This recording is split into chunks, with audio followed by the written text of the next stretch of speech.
పోకిరి.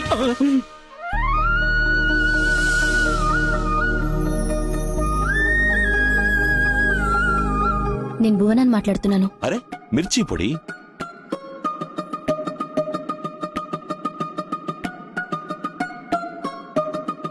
నాకింకేం అక్కర్లేదు, మీ అమ్మాయినివ్వండి, అంతే చాలు.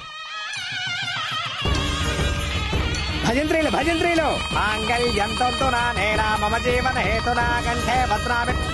సార్, పరమేశ్వర భిక్షు, 8 జిల్లాల్లో 92 మంది ఎమ్మెల్యేలు 16 మంది ఎంపీల్ని పెట్టుకుని గవర్నమెంట్ నే కంట్రోల్ చేసే నాకు ఎంత పొగరుండాలి? న్యాయం జరగటం కోసం ఏం కావాలన్నా చెయ్యి, ఎవరినైనా చంపు, తప్పే లేదు.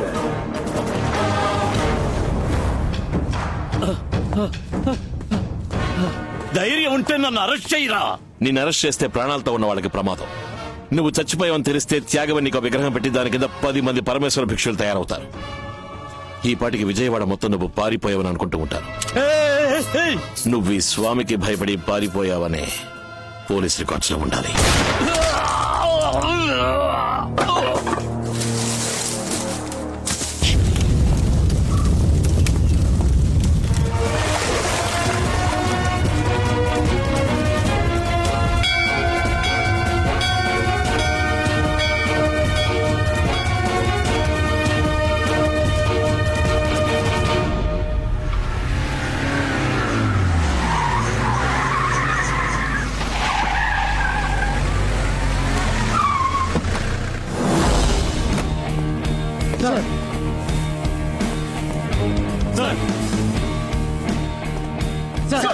సార్, ఎవరు వీళ్ళు? వీళ్ళిద్దరూ ప్రేమించుకున్నారు సార్. అమ్మాయి అబ్బాయి వేరే కులాలకు చెందిన వాళ్ళు. అమ్మాయి తరపు వాళ్ళకి పెళ్లి ఇష్టం లేక వీళ్ళని బెదిరించారు. ఏం చేయాలో తెలియక వీళ్ళు భయపడి పారిపోయి వచ్చి పెళ్లి చేయమంటున్నారు. అందుకే ఎంక్వైరీ చేస్తున్నాను. ఇంట్లో నుంచి పారిపోయి వచ్చి మన కుటుంబం పరువు తీసేస్తుంది. నా కూతుర్ని ఒక లేపుకొచ్చాడు, ఆయన చంపకుండా వదలను. ఏడీఎస్పీ రౌండ్స్ వచ్చారు. తర్వాత అండి, వెళ్ళండి వెళ్ళండి. అన్నా అన్నా, మీ అన్నయ్య కూతురుని మరడే కొడుకు పోలీస్ స్టేషన్ తీసుకెళ్లాడు. ఏమంటున్నావురా?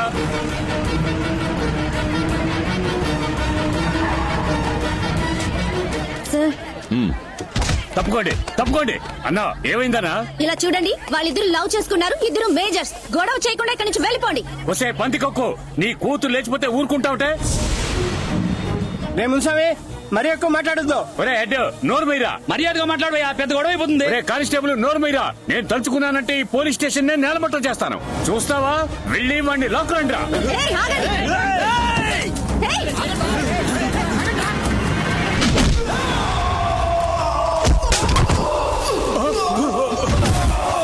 ఎదవని నరికి తీసుకురండిరా.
ఎంత ధైర్యం ఉంటే మా వాళ్ళని కొడతాం.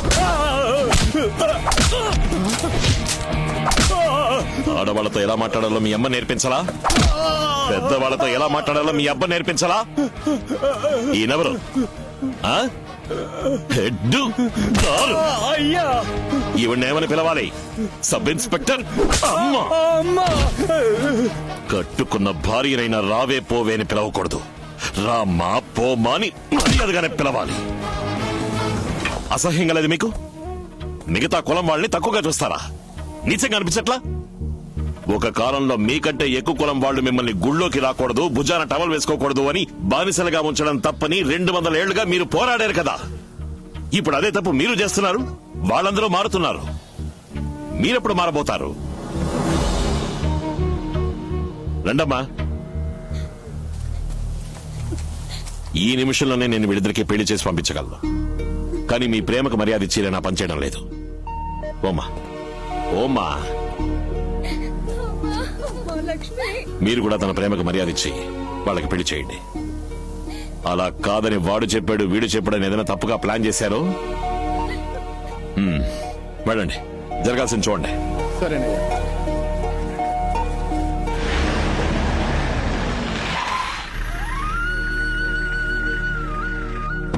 రండి సార్, 4:30కి రమ్మన్నాను. కరెక్ట్ గా 5:30కే వచ్చేసరే. ఏం లేదు మిర్చిపొడి, కడియం పోలీస్ స్టేషన్ లో ఒక పెద్ద ప్రాబ్లం. సరే. అందుకే ఒక చిన్న డిలే. నన్ను చూసి వెళ్ళడానికి విజయవాడ నుంచి నా ఫ్రెండ్స్ అందరూ వచ్చారు.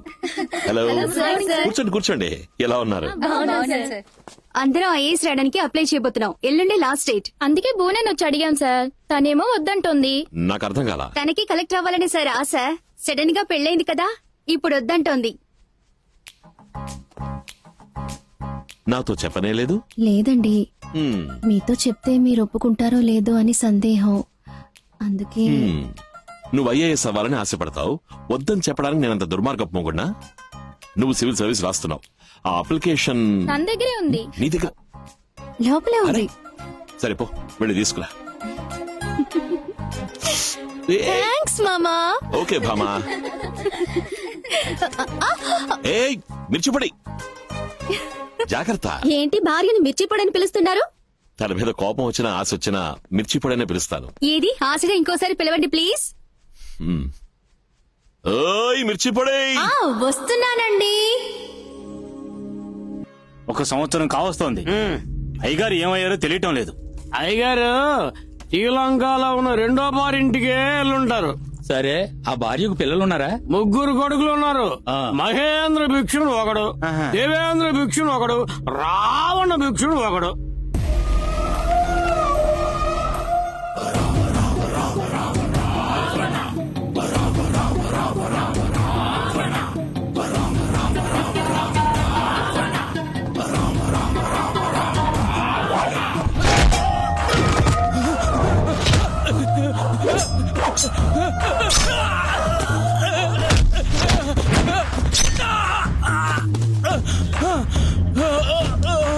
ఏమన్నావురా? మా నాన్న పారిపోయాడా? ఈ నోరే కదా మాట.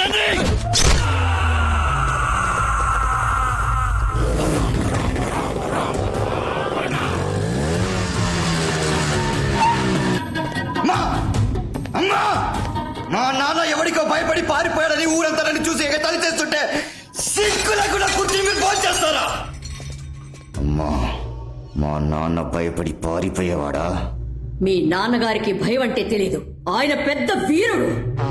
ఎవరికి భయపడకూడదు. మనకి 2 కళ్ళు పోయినా శత్రువుకి 1 కన్నైనా పోవాలి. అర్థమైందా? నాన్నెక్కడున్నాడో ఇప్పుడు నాకు తెలియాలి.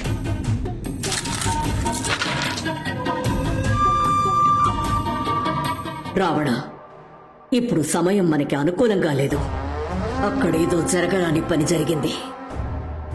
నువ్వు వెంటనే విజయవాడకి వెళ్ళు. ఇప్పుడే వెళ్తాను.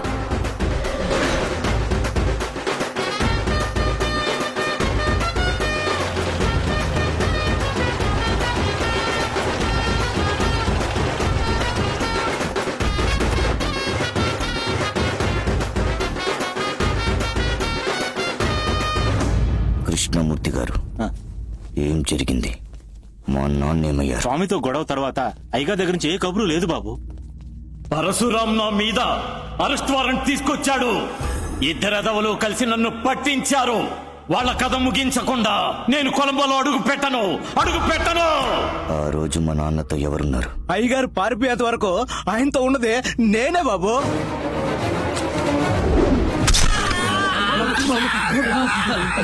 ఏంట్రా వాగుతున్నావు? మా నాన్న పారిపోయారు కదా. అన్నయ్య, వీళ్ళకు మన మీద మర్యాద ఉంది, కానీ భయం పోయింది. ఇప్పుడు ఇక్కడ కనిపించిన భయం, ఇదే భయం మొత్తం విజయవాడకి మనం ఇవ్వాలి. అన్నా, మా నాన్న కేసులో అప్రూవర్ గా మారిన సత్యం ఏ జైల్లో ఉన్నాడు? ఇప్పుడు జామీన్లో బయటకు వచ్చాడు బాబు.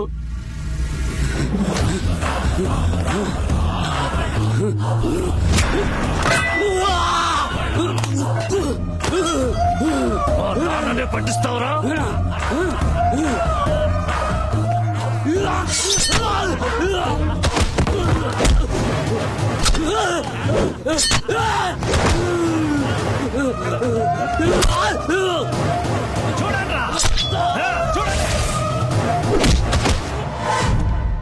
సార్, ఆ పరమేశ్వర భిక్షు ముగ్గురు కొడుకులు ఇప్పుడు విజయవాడలోకి వచ్చి అడుగు పెట్టారు. అప్పటి నుంచి ఎవరికి మనశ్శాంతి లేకుండా పోయింది సార్. మన అప్రూవర్ రవిని, పటాస్ రాముని నడి రోడ్లో దారుణంగా చంపారు. మన డిపార్ట్మెంట్ లో పై అధికారులంతా వాళ్ళ కింద పనిచేస్తున్నారు సార్. ఏవండి, మీరు వెంటనే ట్రాన్స్ఫర్ అప్లై చేయండి. మన విజయవాడకి వెళ్ళిపోదాం.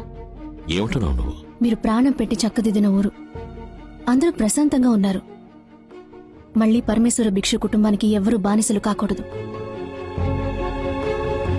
చివరిసారిగా మా నాన్న ఏ చోటుకెళ్ళాడో అక్కడికి నేను వెళ్ళాలి.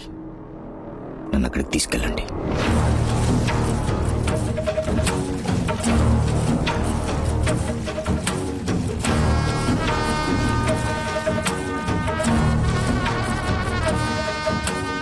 వెళ్ళండి.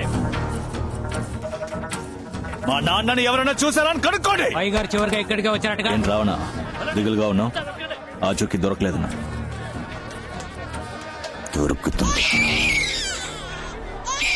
ఏడో తల్లి, నేను వచ్చేసాను కదా. ఓ తల్లి, హాయ్. ఎంత వయసు పాపకి? ఓ సంవత్సరం అయ్యా. సరిగ్గా ఎంత? 11 నెలల 10 రోజులయ్యా. అంటే అప్పటికి పాప పుట్టి 10 రోజులయ్యా. నువ్వు ఇల్లు దాటి బయటికెళ్ళుండవు. అప్పుడు ఇక్కడ ఏం జరిగిందో నీకు తెలిసి ఉండాలి. నాకేమీ తెలీదయ్యా. అయ్యా, అయ్యా, నా బిడ్డని ఇచ్చేయండి అయ్యా. నేను నిజం చెప్పేస్తానయ్యా. అయ్యా,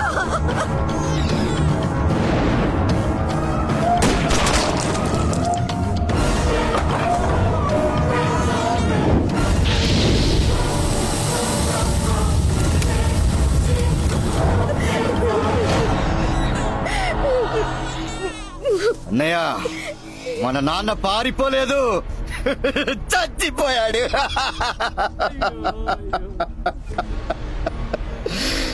కొట్టండి పోస్టర్లు, పెట్టండి విగ్రహం. పరమేశ్ భిక్షు త్యాగి, వీర మరణం.